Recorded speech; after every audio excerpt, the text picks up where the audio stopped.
यहाँ तो लोगों का एक विश्वास है कांग्रेस की सरकार में, कांग्रेस की नीतियों में, पर क्योंकि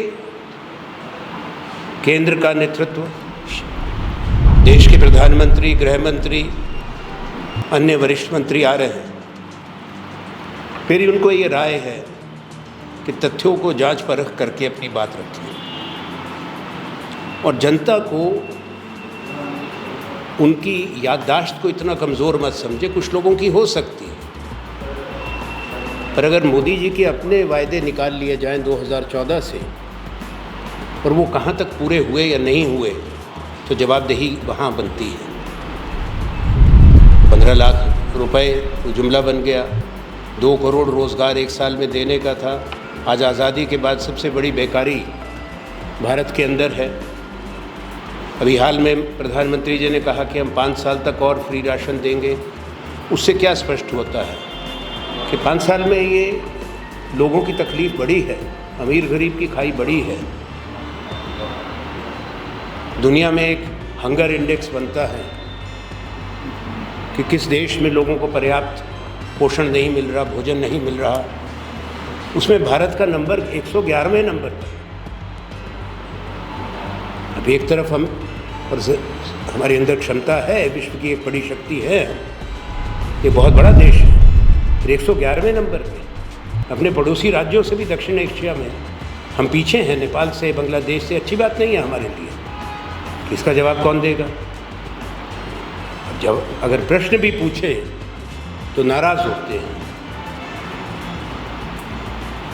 तो प्रजातंत्र में तो सवाल पूछे जाते हैं, जवाब मांगा जाता है, जवाबदेही तय की जाती है।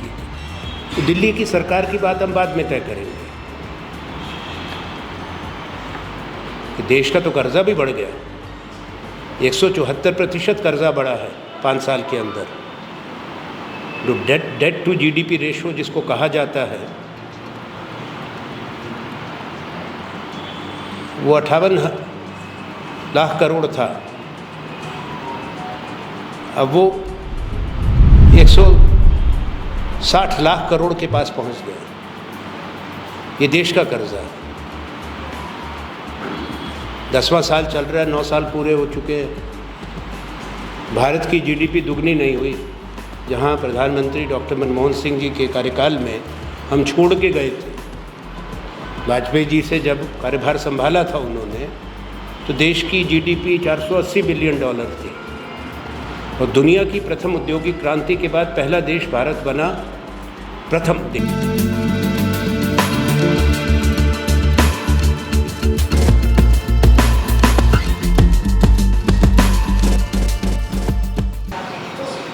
यह हम सब के लिए गौरव का विषय है कि कांग्रेस के वरिष्ठतम नेताओं में से एक आदरणीय आनंद शर्मा जी हमारे बीच उपस्थित हैं। आदरणीय शर्मा जी आप सबको एक महत्वपूर्ण विषय में संबोधित करेंगे। मैं ज़्यादा समय न लेते हुए माननीय शर्मा जी से अनुरोध करूँगा कि वे इस पत्रकार वार्ता को शुरू करें।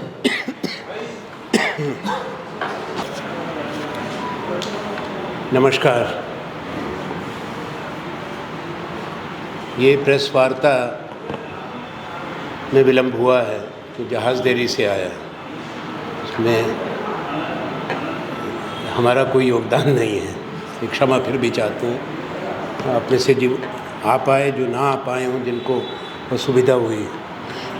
मेरे साथ मंच पर उपस्थित हमारे मीडिया के चेयरमैन शुक्ला जी,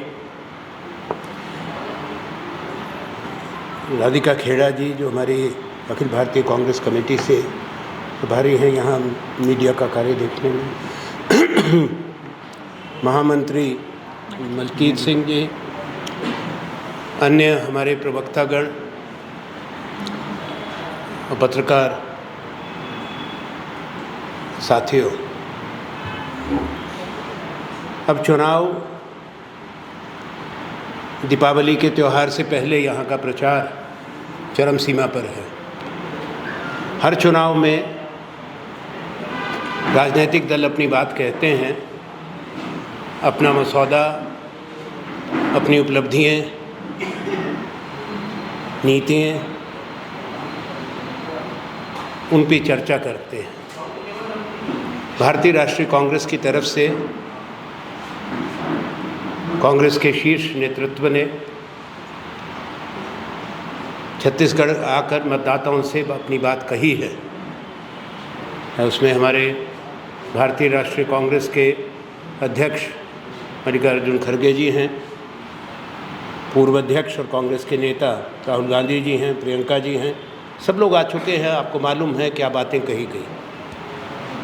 हमारे यहाँ के मुख्यमंत्री भाई भूपेश बघेल जी, उनके 5 साल की सरकार की उपलब्धियाँ जनता तक कांग्रेस के संगठन ने, नेताओं ने पहुँचाई हैं हर चुनाव क्षेत्र के अंदर, और मतदाता भली भांति परिचित हैं कि कांग्रेस ने क्या काम किया है। फिर भी कुछ बातें हैं जो कहना ज़रूरी है। एक तुलना राजनीति में होती है कि पिछली सरकार जो रही 15 साल तक भारतीय जनता पार्टी की, रमन सिंह जी की, उनके कार्यकाल में क्या हुआ था, क्या उन्होंने कहा था और कर नहीं पाए। विशेष तौर पे किसानों के लिए, महिलाओं के लिए, आदिवासी के लिए, युवा पीढ़ी के लिए, उसकी पूरा हमारे पास ब्यौरा भी है। मैं विस्तार में ना भी जाऊं तब भी ये कहूँगा कि जो उन्होंने धान की खरीदी का वायदा किया था, किसान के कर्ज़े माफ़ी करने का वायदा किया था, भूमिहीन कृषि मजदूरों के लिए योजना लाने की बात करी थी, और सरकारी विद्यालयों को प्राइवेट संस्थाओं को सौंपा, ये इनके कार्य रहे। शिक्षा के क्षेत्र में निरंतर जनता त्रस्त रही, और ये पूरा ब्यौरा आपको दिया जा चुका है। उनके कार्यकाल में कर्मचारी भी परेशान थे, पेंशन योजना बदल दी गई थी, बेरोज़गारी चरम सीमा पर थी, गरीबी बढ़ी थी। अगर आप देखें, कांग्रेस ने अपने 5 साल के कार्यकाल में विशेष तौर पे इन्हीं वर्गों को लाभ पहुंचाया है, और ये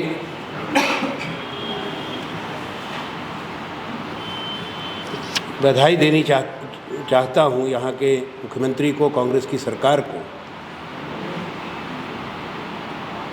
कि पिछले 5 साल के अंदर 40 लाख लोग गरीबी रेखा से बाहर लाए गए। अपने आप में बहुत बड़ी बात है, क्योंकि इसी 5 साल के अंदर कोविड की महामारी भी थी, और ये कांग्रेस पार्टी नहीं कह रही है, नीति आयोग ने भी अपनी रिपोर्ट में इसको कहा है। जहाँ तक किसानों की बात है, पिछले साल 2640 रुपया धान का दिया गया था, जिसमें एमएसपी शामिल थी, इनपुट सब्सिडी भी थी, और इस राज्य में राजीव गांधी किसान न्याय योजना भी लागू की गई। इस साल 2800 रुपये अनुमानित है, और 3200 रुपये कांग्रेस ने कह दिया है धान की खरीद का। मुझे मालूम हुआ अभी कि प्रधानमंत्री, बीजेपी के केंद्रीय नेता, वे कहते हैं कि खरीद जो है एमएसपी पे केंद्र की सरकार के माध्यम से होती है, उसका ब्यौरा बीजेपी को देना चाहिए। तो कहते हैं पिछले 5 साल का नहीं, पिछले 20 साल का दे, या 15 साल का, जब से वो आए 10 साल का, कि कितनी छत्तीसगढ़ से खरीद हुई है। ज़्यादातर तो एफसीआई के माध्यम से पंजाब हरियाणा में खरीद होती है, और जो राज्य की अपनी मार्कफेड है, हर राज्य में उसका अपना नाम है, उसके माध्यम से खरीद होती है। केंद्र सरकार उसमें से कितना लेती है वितरण के लिए, वो भी ब्यौरा सरकार के पास है, प्रशासन के पास है। 100% तो केंद्र सरकार कभी किसी राज्य से नहीं लेती। बाकी जो भी कीमत दी जा रही है, उसमें राज्य सरकार का महत्वपूर्ण भूमिका है, उन्हीं का योगदान है। तो एक गुमराह करने की बात है भारतीय जनता पार्टी के द्वारा। उसमें कोई आश्चर्य की बात नहीं है, क्योंकि उनकी कार्यशैली है। वायदा करो, भ्रमित करो, जब जनता जवाबदेही मांगे तो दूसरे पर आरोप लगाओ, नया वायदा करो और आगे निकल जाओ। यहाँ तो लोगों का एक विश्वास है कांग्रेस की सरकार में, कांग्रेस की नीतियों में, पर क्योंकि केंद्र का नेतृत्व, देश के प्रधानमंत्री, गृह मंत्री, अन्य वरिष्ठ मंत्री आ रहे हैं, मेरी उनको ये राय है कि तथ्यों को जांच परख करके अपनी बात रखें और जनता को उनकी याददाश्त को इतना कमज़ोर मत समझे। कुछ लोगों की हो सकती है, पर अगर मोदी जी के अपने वायदे निकाल लिए जाएं 2014 से और वो कहाँ तक पूरे हुए या नहीं हुए, तो जवाबदेही वहाँ बनती है। 15 लाख रुपए वो जुमला बन गया, 2 करोड़ रोज़गार एक साल में देने का था। आज आज़ादी के बाद सबसे बड़ी बेकारी भारत के अंदर है। अभी हाल में प्रधानमंत्री जी ने कहा कि हम 5 साल तक और फ्री राशन देंगे। उससे क्या स्पष्ट होता है कि 5 साल में ये लोगों की तकलीफ़ बड़ी है, अमीर गरीब की खाई बड़ी है। दुनिया में एक हंगर इंडेक्स बनता है कि किस देश में लोगों को पर्याप्त पोषण नहीं मिल रहा, भोजन नहीं मिल रहा। उसमें भारत का नंबर 111वें नंबर पर। अब एक तरफ हम और हमारे अंदर क्षमता है, विश्व की एक बड़ी शक्ति है, ये बहुत बड़ा देश है, फिर 111वें नंबर पे। अपने पड़ोसी राज्यों से भी दक्षिण एशिया में हम पीछे हैं, नेपाल से, बांग्लादेश से। अच्छी बात नहीं है हमारे लिए। तो इसका जवाब कौन देगा? अब जब अगर प्रश्न भी पूछे तो नाराज़ होते हैं। तो प्रजातंत्र में तो सवाल पूछे जाते हैं, जवाब मांगा जाता है, जवाबदेही तय की जाती है। तो दिल्ली की सरकार की बात हम बाद में तय करेंगे कि देश का तो कर्जा भी बढ़ गया, 174% कर्जा बढ़ा है 5 साल के अंदर। जो डेट टू जीडीपी रेशो जिसको कहा जाता है, वो 58 लाख करोड़ था, अब वो 160 लाख करोड़ के पास पहुंच गया। ये देश का कर्जा है। 10वां साल चल रहा है, 9 साल पूरे हो चुके हैं। भारत की जीडीपी दुगनी नहीं हुई। जहां प्रधानमंत्री डॉक्टर मनमोहन सिंह जी के कार्यकाल में हम छोड़ के गए थे, वाजपेयी जी से जब कार्यभार संभाला था उन्होंने, तो देश की जीडीपी $480 बिलियन थी और दुनिया की प्रथम औद्योगिक क्रांति के बाद पहला देश भारत बना, प्रथम देश।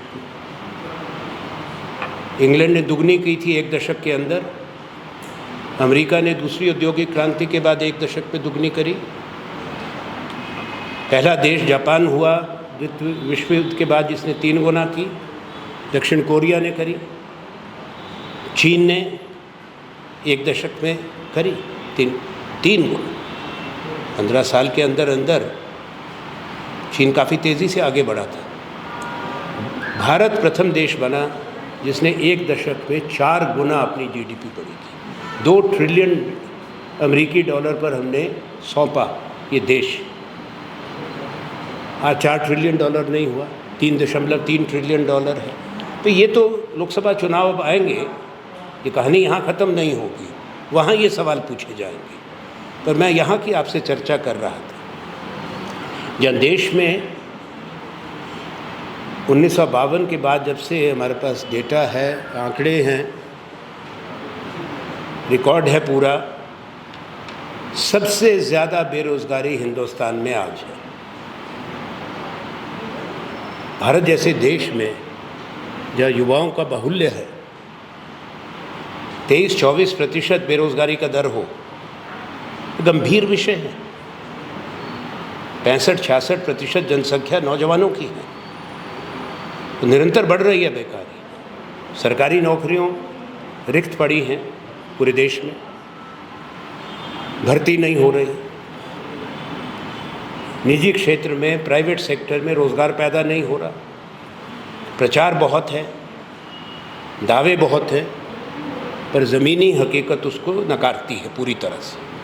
पर इस राज्य के अंदर 85,000 जो नौकरियों में वैकेंसीज थी, रिक्त स्थान थे, उनको भरा गया।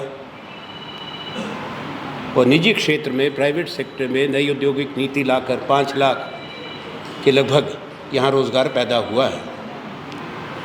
भारतीय जनता पार्टी को मैं स्पष्ट रूप में कहना चाहता हूँ, क्या इस बात से वो इनकार कर सकते हैं? हम चुनौती दे रहे हैं कि सबसे कम बेरोज़गारी हिंदुस्तान के अंदर कहीं है तो इस राज्य में है। ये हम नहीं कह रहे, ये पब्लिश डेटा है, आप भी ढूंढ सकते हैं, सब आप पढ़े लिखे हैं। 3.2% के आसपास मैक्सिमम वहाँ तक पहुँचे। बाकी राज्यों की हालत देखिए, पड़ोस में देखिए, मध्य प्रदेश की क्या हालत है। कभी तो मध्य प्रदेश का हिस्सा था, मध्य प्रदेश से अलग होकर जब नया राज्यों का गठन हुआ तब यहाँ आए। तो ये उपलब्धियाँ हैं। आपके यहाँ नौजवानों को बढ़ावा देने के लिए, निजी क्षेत्र में अपने व्यवसाय लगाने के लिए 50% सब्सिडी देना और सारे जो लैंड लीज थी उनको फ्री होल्ड करना, ये बड़े काम हैं। और इसमें सरकार की सोच, एक प्रगतिशील सोच जो विकास से जुड़ी है, भविष्य से जुड़ी है, वो प्रतिबिंबित होती है। आपके रूरल इंडस्ट्रियल पार्क्स थे इस राज्य के अंदर, 300 बन गए हैं, 700 और बनने का सरकार की प्रस्तावना। स्कूल में, शिक्षा के क्षेत्र में स्वामी आत्मानंद जो स्कूल बनाए हैं, हिंदी अंग्रेज़ी दोनों, मैंने सुना लोकप्रिय हैं, लोग माँ बाप भी, बच्चे भी पसंद करते हैं, आपको भी मालूम होगा। वो 727 खुल चुके हैं और 6,000 स्कूल खोले जाएंगे, ये कांग्रेस ने अपना वचन दिया है अपने इस चुनाव के घोषणा में। तो हम गारंटीज़ की बात करते हैं। महिलाओं को गैस सिलेंडर का 500 रुपये की सब्सिडी है, तो देश में सबसे कम कीमत का गैस सिलेंडर छत्तीसगढ़ में महिलाओं को, गृहिणियों को मिलेगा। स्वास्थ्य के क्षेत्र में अच्छे काम हैं। BPL जो गरीबी रेखा से नीचे थे, उनका 50,000 से बढ़ा के 5 लाख करने का है। APL जो गरीबी रेखा के ऊपर थे, और नीचे का बढ़ा के 5 लाख से, जो गरीबी रेखा के नीचे थे BPL, उनका 5 लाख से बढ़ा के 10 लाख किया जा रहा है। और बड़ी घोषणाएं हैं, आदिवासियों से संबंधित हैं। सेल्फ हेल्प ग्रुप जो महिलाओं के हैं, उनके कर्जे माफ़ी की बात है। किसानों के कर्जे माफ़ी की बात है। पीछे कर्जे माफ़ हुए थे, लगभग 20 लाख किसानों के, 10,000 करोड़ के आसपास का पैसा था जो इस पर लगा। अभी भी सरकार उसको जारी रखेगी, ये सरकार की प्रतिबद्धता है, कांग्रेस की प्रतिबद्धता। भारतीय जनता पार्टी के नेतृत्व ने इस चुनाव में लोगों को भ्रमित करने का चेष्टा निरंतर जारी है उनकी, पर बड़े चौंकाने वाले बयान दिए हैं, आरोप लगाए। आरोप होते हैं, निराधार है। कारण क्या है? केंद्र की अपनी सही माने में उपलब्धि बताएं। 15 साल रमन सिंह जी की सरकार को, जो उनको हटाया था लोगों ने अच्छी तरह हरा के, कोई तो कारण होगा। फिर ये परेशानी क्या है, नाराज़गी क्या है भूपेश बघेल जी से, यहाँ की सरकार से? परेशानी ये है कि यहाँ उनकी बात गल नहीं रही। पिछली बार हारे हैं इस बार उससे भी बड़ी हार होगी। मैं कह के जा रहा हूँ, कांग्रेस 2/3 नहीं 3/4 बहुमत लेगी। नतीजे आने दीजिए, विजय कांग्रेस की होगी, सरकार कांग्रेस की बनेगी। अब कई लोगों के जहन में होगा, सोच में होगा कि बीजेपी क्या वायदा कर रही है। अभी अपने सहयोगियों से बात कर रहा था कि बीजेपी क्या कह रही है। पहले तो कुछ खास बात कह नहीं रही, और भले आज कुछ भी कह ले, उनको मालूम है कि उनकी सरकार नहीं बनेगी। और बौखलाहट के और भी कारण,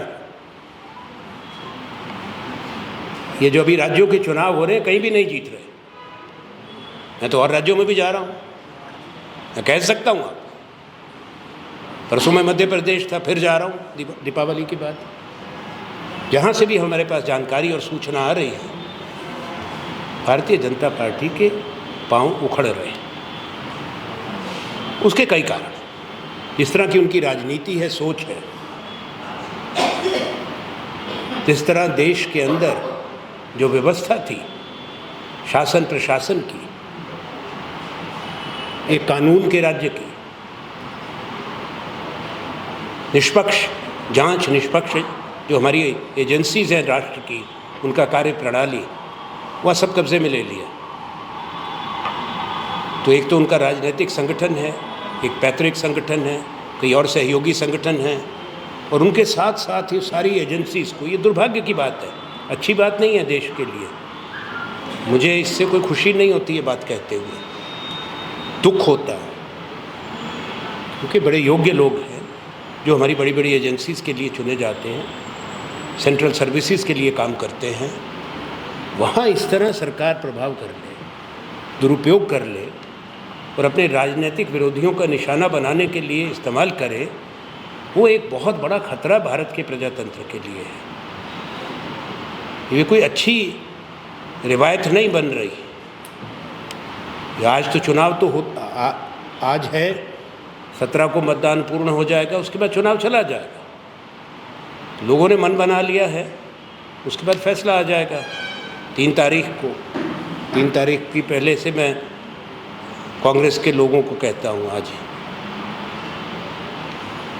सबको बधाई। आप एक दीपावली तो हम मनाएंगे, एक दीपावली छत्तीसगढ़ के मतदाता बड़ी विजय के बाद मनाएंगे। मैं अपनी बात को विराम देता हूँ। मैंने मुख्य बातें कह दी, मुझसे पहले बहुत लोग आपसे बात करके जा चुके हैं और भी आएंगे। आप सबको दिवाली की शुभकामनाएं, आपको, आपके परिवारों को। अब कोई प्रश्न होगा मैं उसका ज़रूर उत्तर दूंगा। अपना परिचय भी दे दें भैया।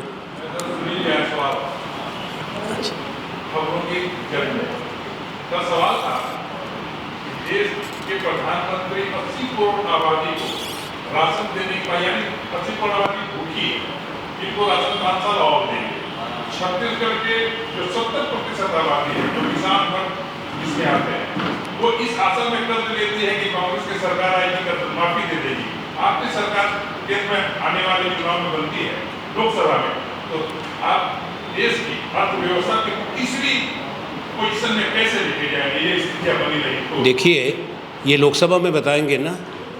मैंने पहले आपको बता दिया कि हम इस देश की जीडीपी को 10 साल के कार्यकाल में 4 गुना करके गए, दुनिया में पहले राष्ट्र बने थे।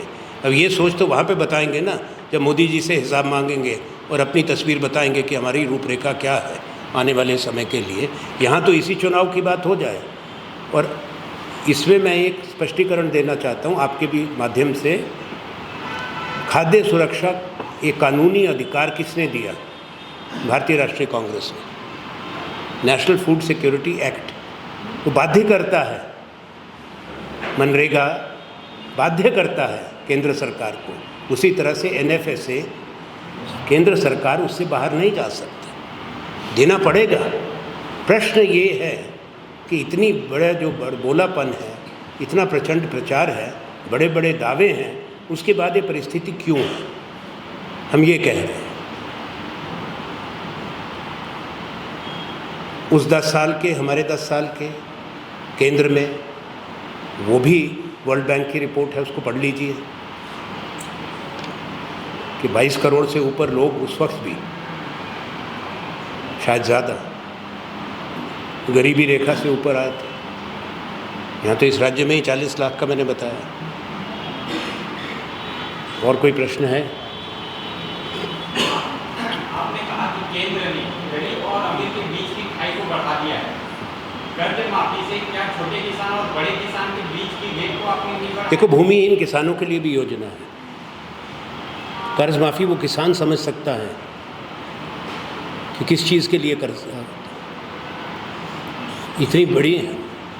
हाँ, सबके लिए कर्ज माफी, छोटे बड़े किसान सबके लिए कर्जा माफ़ी। किसने कहा कि बड़े किसान? सर, किसी के पास 1 एकड़ जमीन हो, अब वो तो वास्तविकता है, देखिए एक सामाजिक वास्तविकता है, पर पूरे भारत के अंदर अगर आप देखें, सिर्फ छत्तीसगढ़ के संदर्भ में नहीं, भारत एक ऐसा देश है और जो प्रगतिशील देश हैं, जिनको डेवलपिंग कंट्रीज़ कहते हैं, हमारा 80% के लगभग किसान जो है वो सब्सिस्टेंस फार्मर अंग्रेज़ी में कहते हैं, जिसकी 2-2.5 एकड़ से कम ज़मीन होती है। ये एक वास्तविकता है हमारी। बड़े बड़े जो देश हैं, अमीर देश हैं, वहाँ हज़ारों एकड़ों में ज़मीन होती है, यहाँ नहीं है इसी तरह। इसलिए किसान, कभी फसल ख़राब हो जाए, कभी बारिश ना आए, तो किसान को मदद की ज़रूरत पड़ती है। हम भी बात करते हैं किसान बीमा योजना क्यों बनती है, बीमा एजेंट जो कंपनीज़ हैं वो कब से चलाती हैं, कारण है ना इसका। एक ये विषमता है और एक सामाजिक, एक ऐसी सच्चाई है, आर्थिक भी और सामाजिक भी, जिसको जो भी राजनीति क्या है, राजनीतिक दल क्या है, वो जनता का प्रतिनिधित्व करते हैं। इसलिए जनता की समस्याओं को पहचानना, उनकी कष्ट को पहचानना और प्रयास करना अपनी नीतियों के माध्यम से उनको राहत देने का, उनका निवारण करने का। पूर्ण रूप से तो कभी नहीं होता। जी,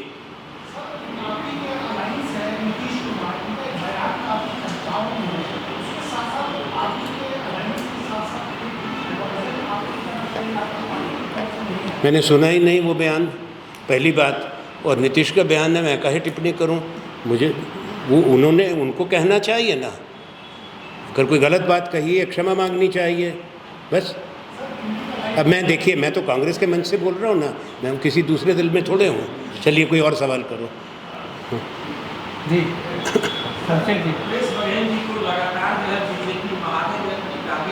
हाँ,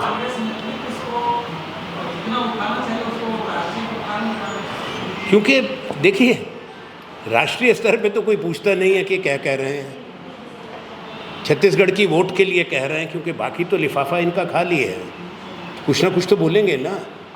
मेरा सीधा प्रश्न है कि आज तक भारत की सरकार क्या कर रही थी?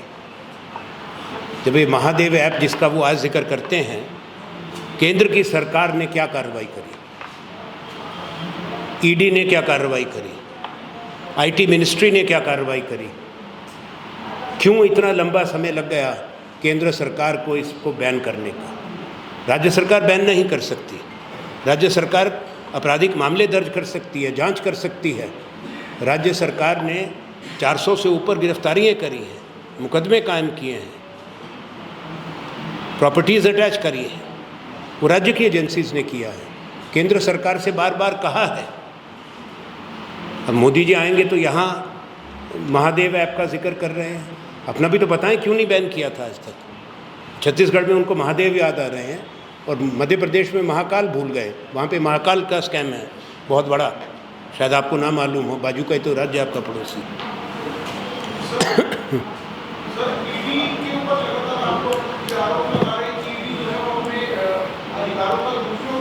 मैं सरकार कर रही, मैंने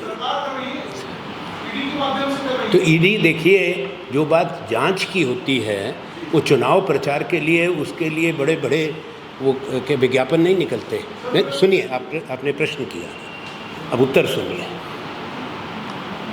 कभी सुना है कि चुनाव के दौरान में आप कहें कि जांच हो रही है इस विषय में और उस पर सारा टेलीविज़न देश का बोल रहा है, सारे अखबार बोल रहे हैं, प्रधानमंत्री गृह मंत्री बोल रहे हैं, जो जांच का विषय है, जांच हो जाए, तथ्य सामने ले आओ, कार्रवाई करो। ये चुनाव के समय कहाँ याद आई? और आपके सुनिए, अभी मैं अपने हिसाब से जवाब दूंगा। दूसरी बात सुनिए, भारतीय जनता पार्टी की ये भी एक ऐसी हालात देश देख रहा है, खुशी की बात तो नहीं है कि नई सोच, नई अप्रोच,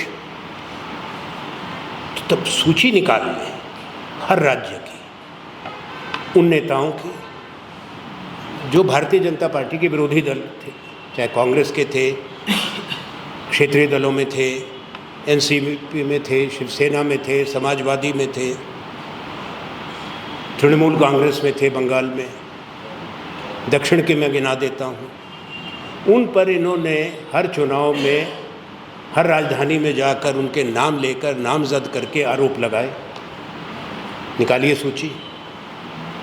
उनके पर ईडी के मुकदमे हुए, सीबीआई का हुआ, छापे पड़े, प्रॉपर्टीज़ अटैच की। उसके बाद उनमें से कुछ लोग तो जेल में भी जा चुके। अभी हाल में महाराष्ट्र बहुत दूर तो नहीं है ना, कई कई महीने जो जेल में रखे गए बड़े वजीर और दूसरे लोग। तो आरोप को किसने लगाए थे? और जैसे ही वो लोग दबाव में आके, घबरा के और कारणों से राजनीतिक फ़ायदे के लिए पलट गए और भारतीय जनता पार्टी के साथ गठबंधन कर लिया, हाथ मिला लिया या शामिल हो गए, तो ये तो आज तक ऐसा पवित्र कुंड ढूंढ रहा हूँ, वो है कहाँ कि वहाँ से स्नान करा के लेके आओ और जनता के समक्ष कहो ये तो बिल्कुल सज्जन व्यक्ति हैं। सारे के सारे कपड़ा जो ख़राब हो जाता है तो बड़े बड़े शहरों में, यहाँ भी होता होगा, लॉन्ड्रेट्स होता है, घर में तो वॉशिंग मशीन होती है घर का कपड़ा धोने की, तो ये बड़े पैमाने पर धुलता है। जिस गरीब का भी धुल जाता है, जिसके पास वॉशिंग मशीन नहीं है हैसियत, तो उसको लॉन्ड्रेट्स कहते हैं, जो बड़े बड़े लगे होते हैं, पैसा दो अपना कपड़ा धुलवा लो। ये पॉलिटिकल लॉन्ड्रेट खोला है भारतीय जनता पार्टी ने हिंदुस्तान के अंदर पहली बार कि यहाँ आओ और धुल के चले जाओ। बस कह दिया आपको। अगर उनसे हाँ बताओ भैया। जब मैं ये पूछना चाहता था कि जब भारतीय जनता पार्टी की नेतृत्व वाली सरकार ईडी का दुरुपयोग कर रही, तो क्या केंद्र में आपके नेतृत्व की सरकार बनेगी? आप कोई परिवर्तन करेंगे? नहीं, हम तो, हमें और उनमें बहुत फ़र्क है ना। हमने तो कोई अभी भी अशोभनीय बात नहीं की, मैंने कोई ऐसे शब्दों का प्रयोग नहीं किया जिस पर किसी को आपत्ति हो। हमारी सोच अलग है। हमने इस देश का नहीं बदलाव नहीं, हमने 70 साल शासन चलाया भी है। देश जहाँ तक पहुँचा, पढ़े लिखे व्यक्ति हैं, ये रातों रात नहीं बना। ये परमाणु शक्ति 2014 में, मैं आपको अपने राजनीतिक अनुभव के आधार पर कुछ कह रहा हूँ। मेरा नाम आनंद शर्मा है, पर मैं ज्योतिषी नहीं हूँ, पहली बात। पर ये कह सकता हूँ पूरे विश्वास के साथ, जो मैंने आपको कहा है, जीत होगी। 2018 से बड़ी जीत होगी। भारतीय जनता पार्टी की पराजय होगी, पहली बार से ज़्यादा हारेंगे। धन्यवाद। थैंक यू, धन्यवाद।